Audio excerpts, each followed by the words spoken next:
पक्षी उन्मुक्त गगन के, और इसके लेखक है कवि शिव मंगल सिंह सुमन। ठीक है, जैसे मैंने यहाँ पर थोड़ी सी कविता भी लिखी हुई है, पर इससे पहले मैं आपको थोड़ा सा परिचय दे देती हूँ।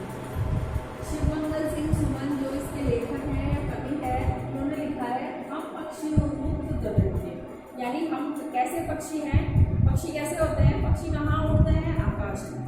तो हम पक्षी हैं खुले आकाश में विचरण करने वाले। मनुष्य हो या जानवर हो या पक्षी हो, कोई भी हो, सभी को क्या पसंद है, आज़ादी पसंद है। कोई भी किसी की बंदिश में रहना नहीं चाहता है। ठीक है, कोई भी किसी की बंदिश में नहीं रहना चाहता ना, सबको आज़ादी पसंद है, सब अपने हिसाब से खाना चाहते हैं, सब अपने हिसाब से पहनना चाहते हैं, रहना चाहते हैं। उसी प्रकार जो पक्षी है, आपने देखा होगा कई घरों में तोते पाल रखे होते हैं, कई खरगोश पाल लेते हैं, कई कुत्ते पाल करके रखते हैं, है ना। लेकिन जब पाल करके तो रखते हैं, लेकिन वो क्या होता है, पिंजरे में कैद हो जाता है। पिंजरे में क्या हो जाता है, कैद हो जाता है। कैद हो जाता है, हम उसको बहुत अच्छा खाना खिलाते हैं, बहुत प्यार करते हैं उसको, लेकिन फिर भी उसको वह पिंजरा पसंद नहीं आता है, उसे तो अपनी आज़ादी ही पसंद है। तो इसी में शिव मंगल सिंह सुमन ने ये संदेश दिया है कि हमें पक्षियों को पिंजरे में बंद करके नहीं रखना चाहिए। अब देखो शिव मंगल सिंह की जवानी पक्षी क्या कह रहे हैं, यानी जो शिव मंगल सिंह सुमन है, उन्होंने अपनी भाषा में कहा है कि पक्षी क्या सोचते हैं और क्या कहते हैं। आप सबके पास किताबें होंगी, नहीं है तो आप अपने बोर्ड पे देखिए और फिर आप जल्दी से जल्दी कोर्स खरीदिए। और जो हमारे स्कूल से हिंदी व्याकरण, संस्कृत व्याकरण और जो किताबें लगाई गई है, उनको भी आप जल्दी से खरीद करके लेके जाइए, ताकि आपकी पढ़ाई सुचारू रूप से चल सके। तो इसके लिए आप जल्दी से जल्दी हमसे जुड़िए और स्कूल में आकर के आप व्याकरण की किताबें लेकर के जाइए, ताकि आप अपनी पढ़ाई को गति प्रदान कर सके। क्योंकि इतने दिनों से हमने कुछ भी नहीं पढ़ा, 3 महीने 4 महीने से फालतू ही बैठे हैं। तो अब समय है हमारे पास पढ़ने के लिए, और अब चालू भी हो गया है, ऑनलाइन क्लासेस चालू है, तो आप रोज करिए, रोज होमवर्क करिए। ठीक है, और यदि फिर भी आपको कुछ समझ में नहीं आता है तो आप फोन कर सकते हैं, कमेंट बॉक्स में लिख सकते हैं। आइए अब अपन देखते हैं हम पक्षी उन्मुक्त गगन के।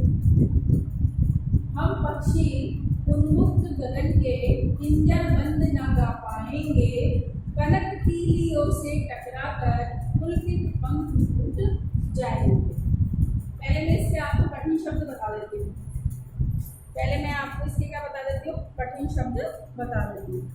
देखो जैसे हम पंछी, पंछी का तो क्या हो जाएगा, पंछी का तो क्या हो जाएगा, पक्षी, क्या हो जाएगा, पक्षी, है ना। उन्मुक्त का क्या हो जाएगा, उन्मुक्त का हो जाएगा आजाद, क्या हो जाएगा, आजाद। और गगन का क्या हो जाएगा, आकाश। इनको आप कठिन शब्द करके अलग से लिखोगे, ठीक है। ये तो मैं आपको बता देती हूँ। पिंजर बंद यानी पिंजरे में बंद होकर, क्या होगा, पिंजरे में बंद होकर। ये मैंने जैसे जैसे अंडरलाइन करके इधर 3 करिए तो मैंने तीनों के अर्थ उधर लिख दिए, जहाँ मैंने 1 करिए तो 1 का अर्थ इधर लिख दिया। लेकिन आपको कठिन शब्द लिख करके, कनक यानी सोना,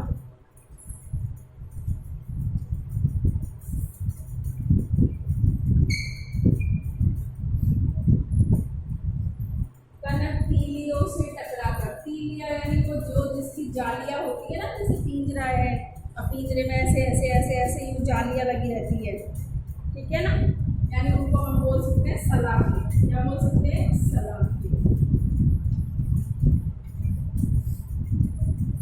पुलकित, पुलकित यानी रोमांचित,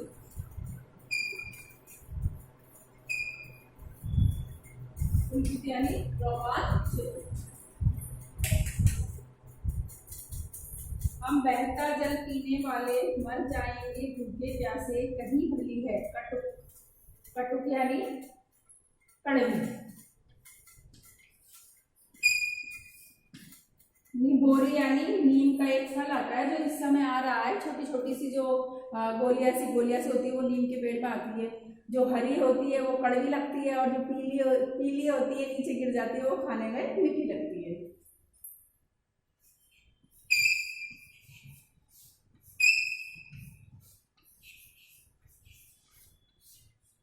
ठीक है, बस ये इसके इतने कठिन शब्द है। ये आपको मैंने शब्दों के अर्थ बता दिए जो जो कठिन थे।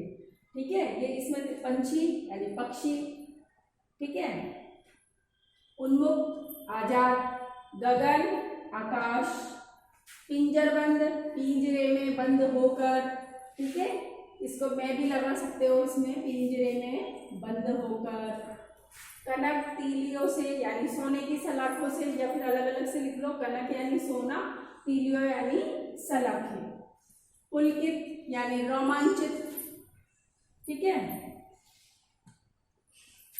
टूट जाएंगे, हम बहता जल पीने वाले मर जाएंगे भूखे प्यासे, कहीं बली है कटुक निमोरी कनक कटोरी की मैदा से। आइए अब अपन क्या करेंगे, इसका अर्थ करेंगे, एक एक लगेगा। कवि कह रहे हैं हम पक्षी उन्मुक्त गगन के, हम पक्षी कैसे हैं, हम पंछी हैं आकाश में आजाद होकर उड़ने वाले। हम कैसे पंछी हैं, आजाद होकर आकाश में उड़ने वाले। पिंजर बंद न गा पाएंगे, यदि हम पिंजरे में बंद हो गए और यदि हमें पिंजरे में बंद कर दिया गया तो हम क्या करेंगे, हम पिंजरे में बंद होकर के हम गा नहीं पाएंगे, अर्थात जो पक्षी आवाज निकालते हैं ना वो आवाज नहीं निकाल पाएंगे। कनक तीलियों से टकराकर, और सोने के पिंजरे में हमको कैद करके रखोगे, हम उड़ने के लिए छटपटाएंगे, फिर क्या होगा, हम पिंजरे में ही छटपटाएंगे, इधर से इधर उड़ेंगे, इधर से इधर उड़ेंगे, इधर से इधर उड़ेंगे, तो हमारे जो ये पंख है वो क्या होंगे, टकरा टकरा करके टूट जाएंगे। क्या हो जाएंगे, टकरा टकरा करके टूट जाएंगे। पुलकित पंख टूट जाएंगे, जो हमारे रोमांचित है, मतलब पंखों से ही तो हम उड़ते हैं, और यदि हमें बंद करके रखा गया तो हम पिंजरे में छटपटाएंगे तो हमारे पंख टूट जाएंगे। हम बहता जल पीने वाले, हम तो जहां पर भी जल बह रहा है, पक्षी क्या कह रहे हैं, जहां पर भी जल बहता हुआ दिखाई देता है, नदी हो, तालाब हो, जहां बरसात का पानी इकट्ठा हो, चाहे कुछ भी हो, हम तो वहीं पर रुक करके अपनी प्यास बुझा लेते हैं, अर्थात हम बहता जल पीने वाले हैं।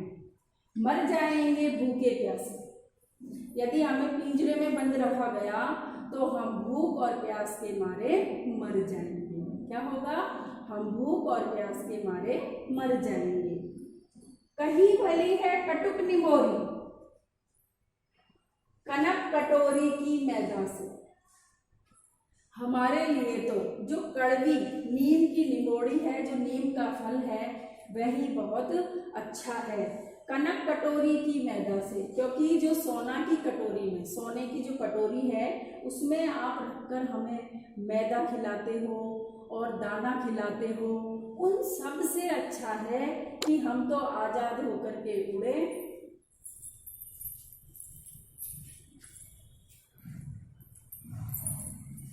उन सब से अच्छा है हम तो आजाद होकर के उड़े और क्या करें, कड़वी निमोड़ी के फलों को ही खाइए। ये आज का कंप्लीट हो गया। आज के बाद फिर हम कल दोबारा मिलेंगे और दोबारा पढ़ेंगे। जब तक आप क्या करोगे, इसे अपनी कॉपी में नोट करोगे, कठिन शब्दार्थ करोगे और इसका हिंदी अर्थ करोगे।